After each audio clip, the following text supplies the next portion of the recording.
remaja ni jadi jenazah ni tadi dah jadi anak patung. Kan rahsia kita tak nak kucak-kacir kan. Tapi kita masa tu tiba-tiba tergerak hati pasal kita rasa sedih. Bukan.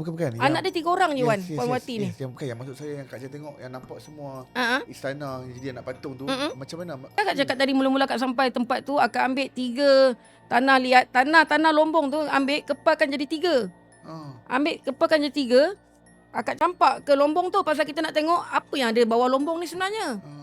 So bila dia buka dia buka hijab, tak lama dalam 3-4 saat, oh ada istana besar.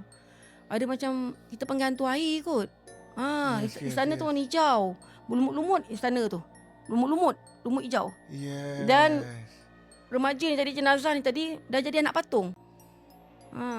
Wati cakap anak Wati ni jadi anak patung. Dekat laut ni dia ada cerita dekat aku, dia nampak kerajaan.